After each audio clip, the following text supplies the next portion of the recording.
Three phase AC মোটরের পাত এবং টার্মিনাল শনাক্তকরণের এই অধিবেশনে আপনার স্বাগত। থ্রি ফেজ ইন্ডাকশন মোটর দুই ধরনের হয়ে থাকে, squirrel cage induction motor, slip ring induction motor. এই সেশনের শেষে আপনারা শিখবেন স্লিপ রিং ইন্ডাকশন মোটর এবং 3 phase squirrel cage induction motor name প্লেটের তথ্য পড়তে এবং বুঝতে। স্লিপ রিং ইন্ডাকশন মোটর এবং স্কুইরেল কেজ ইন্ডাকশন মোটরের কম্পোনেন্টগুলো লিস্ট করুন। সিরিজ পদ্ধতিতে দুটি ল্যাম্প ব্যবহার করে 3 ফেজ স্কুইরেল কেজ ইন্ডাকশন মোটরের ওপর একটি কন্টিনিউইটি পরীক্ষা চালাতে 3 ফেজ স্লিপিং এবং স্কুইরেল কেজ ইন্ডাকশন মোটরগুলোতে টার্মিনাল চিনতে। এটি হলো 3 ফেজ এসি মোটর। একে বলা হয় 3 ফেজ স্কুইরেল কেজ ইন্ডাকশন মোটরের নেম প্লেট। একজন ম্যানুফ্যাকচারার এমন একজন ব্যক্তি বা কোম্পানি যে মোটর উৎপাদন করে। ট্রেডমার্ক এমন একটা চিহ্ন যা এন্টারপ্রাইজের পণ্যগুলিকে অন্যটি থেকে আলাদা করতে সক্ষম। মডেল নাম্বার হলো প্রতিটি পণ্যের জন্য দেওয়া একটা unique number. Type of current alternating বা ডাইরেক্ট কারেন্ট হতে পারে। এটা এসি মানে অল্টারনেটিং কারেন্ট।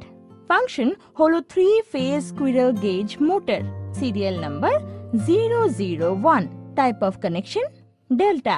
রেটেড ভোল্টেজ হলো সেই ভোল্টেজ যেখানে মোটরটি পরিচালনা করার জন্য তৈরি করা হয়, অর্থাৎ 380 volt. Rated frequency 50 hertz. Rated power 5.5 kilowatt. Rating class হলো continuous. Insulation class motor winding এর তাপ সহনশীলতা প্রকাশ করে। এটি বি বা এফ হতে পারে। Rated line current 11 amp, phase current 6.4 amp. Rated স্পিডের রেঞ্জ হলো প্রতি মিনিটে 2900 থেকে 2920 রেভলিউশন। প্রোটেকশন ক্লাস হলো IP55। এটি হলো 3 phase slip ring induction motor. একইভাবে আমরা স্লিপ রিং ইন্ডাকশন মোটরের নেম প্লেটেরও তথ্য পড়ব এবং বুঝব। পার্থক্যটি নেম প্লেট অর্থাৎ ফাংশনে পরিলক্ষিত হতে পারে। স্কুইরেল কেজ ইন্ডাকশন মোটরের পার্টসগুলো দেখুন। একটি স্কুইরেল গেজ ইন্ডাকশন মোটরের একটি এন্ড শিল্ড আছে, bearing, shaft, rotor, coil, stator, frame, terminal box, fan এবং ফ্যান গার্ড আছে। স্টেটর হলো মোটরের স্টেশনারি অংশ এবং রটারের সাথে যোগাযোগ করার জন্য একটি ঘূর্ণমান চুম্বক ক্ষেত্র সরবরাহ করে। রোটার হলো মোটরের একটি কম্পোনেন্ট যা ঘোরে। শাফট মোটর শাফট রোটারের মধ্যে স্থির থাকে এবং এর সাথে ঘোরে। মোটর ফ্রেম হলো মোটর অ্যাসেম্বলির একটি সহায়ক কাঠামো। বিয়ারিংস 3 রটারের ঘূর্ণনকে সাপোর্ট করে। ফ্যান মোটরকে ঠান্ডা করে। তারের কভার এটি মোটরের বৈদ্যুতিক টার্মিনালগুলোকে কভার করে। আসুন এখন স্লিপ রিং ইন্ডাকশন মোটরের অংশগুলো দেখে নিই। End shield, bearing, rotor, slip ring, stator, coil, frame, fan guard. Stator হলো মোটরের স্টেশনারি অংশ এবং রটারের সাথে যোগাযোগ করার জন্য একটি ঘূর্ণমান চৌম্বক ক্ষেত্র সরবরাহ করে। রোটার হলো মোটরের একটি সেন্ট্রাল কম্পোনেন্ট যা ঘোরে। স্লিপ রিং এই রটারে স্লিপ রিং এবং ব্রাশ ব্যবহার করা হয়, আর এই কারণে মোটরটি স্লিপ ইন্ডাকশন মোটর নামে পরিচিত। মোটর ফ্রেম হলো মোটর অ্যাসেম্বলির একটি সহায়ক কাঠামো। বিয়ারিংস 3 রটারের ঘূর্ণনকে সমর্থন করে। ফ্যান মোটরকে ঠান্ডা রাখতে সাহায্য করে। ফ্যান গার্ড ফ্যানকে রক্ষা করতে সাহায্য করে। ওয়াউন্ড রটার 3 ফেজ ওয়াইন্ডিং এর সাথে ওয়াউন্ড করা। স্ট্র্যাপস বা তারগুলো যা ঘোরানোর জন্য ব্যবহৃত হয়। প্রচুর সংখ্যক রটার টার্নস সেকেন্ডারি ভোল্টেজ বাড়াবে এবং স্লিপিং রিংগুলির মধ্য দিয়ে প্রবাহিত কারেন্টকে কমিয়ে দেবে। ওয়াইন্ডিং এর প্রতিটি ফেজ স্লিপ রিং এর সাথে সংযুক্ত। এই স্লিপ রিংগুলি রোটার শাফট থেকে উত্তাপযুক্ত। এই স্লিপ রিংগুলি শক্তি রূপান্তরের জন্য ব্যবহার করা হয় না, তবে রটার ওয়াইন্ডিংগুলোতে এক্সটার্নাল রেজিস্ট্যান্স যোগ করার জন্য ব্যবহৃত হয়। প্রতিটি মোটরে 3টি স্লিপ রিং থাকে যা শাফটে মাউন্ট করা হয়, তবে শাফট থেকে insulated. 3 phase squirrel gauge induction মোটরের টার্মিনাল চিহ্নিত করা। সমান ভোল্টেজ এবং ওয়াটেজের দুটি ল্যাম্প নেওয়া হয়। কন্টিনিউইটি পরীক্ষা করার পর 6 টার্মিনালের মধ্যে 3 জোড়া শনাক্ত করা এবং চিহ্নিত করা কয়েলগুলির নাম দিন U1, V1 এবং W1।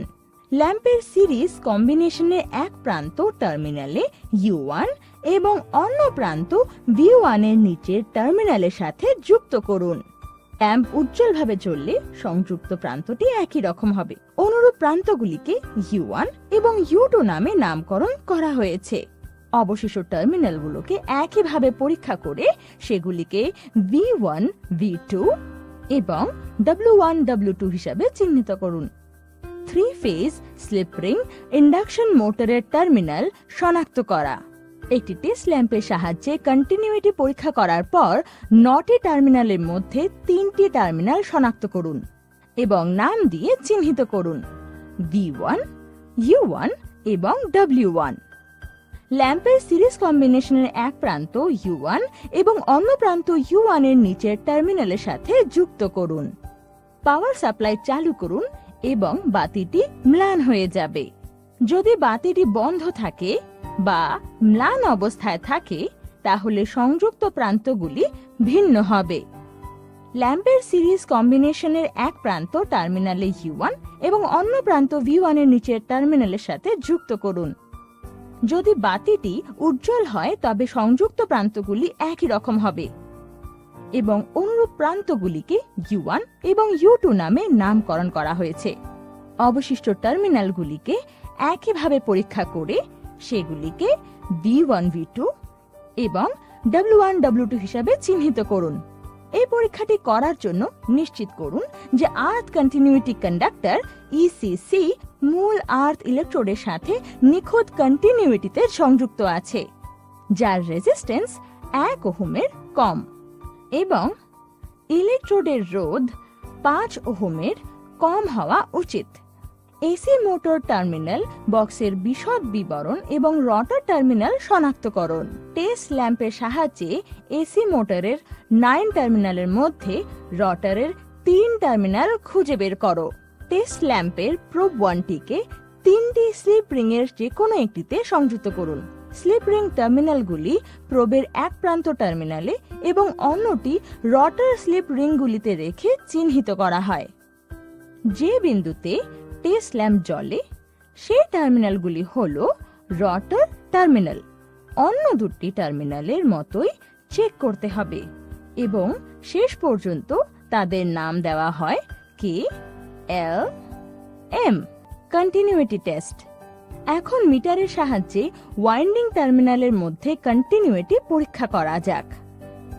U1 টার্মিনালে মিটার প্রোব 1 কানেক্ট করুন এবং মিটারের প্রোব 2কে বাকি টার্মিনালের সাথে এক এক করে কানেক্ট করুন এবং দেখা গেল যে মিটারের সুই নড়ে না। টার্মিনাল যেখানে মিটারগুলি শূন্য দেখায় সেই নির্দিষ্ট ওয়াইন্ডিং টার্মিনাল U2 ঠিক আছে বলা হয়। সেরকমই বাকি ওয়াইন্ডিং চেক করার মতো টার্মিনাল বক্সে চেক করুন V1, V2, W1, W2। যদি সংশ্লিষ্ট ওয়াইন্ডিংগুলিও শূন্য দেখায় তাহলে মোটর ওয়াইন্ডিংগুলো খোলা বলে বিবেচিত হবে। রিক্যাপ। এখন আমরা বুঝতে পেরেছি কিভাবে স্লিপ রিং ইন্ডাকশন মোটর এবং 3 phase squirrel cage induction motor name প্লেটের তথ্য পড়তে এবং বুঝতে হয়। স্লিপ রিং ইন্ডাকশন মোটর এবং স্কুইরেল গেজ ইন্ডাকশন মোটরের কম্পোনেন্টগুলির লিস্ট করুন। সিরিজ পদ্ধতিতে দুটি ল্যাম্প ব্যবহার করে 3 ফেজ স্কুইরেল গেজ ইন্ডাকশন মোটরের ওপর একটি কন্টিনিউইটি পরীক্ষা পরিচালনা করুন। 3 ফেজ স্লিপিং এবং স্কুইরেল গেজ ইন্ডাকশন মোটরগুলোতে টার্মিনালগুলি চিনুন। আশা করি সকলে সেশন এনজয় করেছেন এবং সব কনসেপ্ট ক্লিয়ারলি বুঝতে পেরেছেন। পরবর্তী সেশনে দেখা হচ্ছে নতুন কনসেপ্টের সাথে। ধন্যবাদ।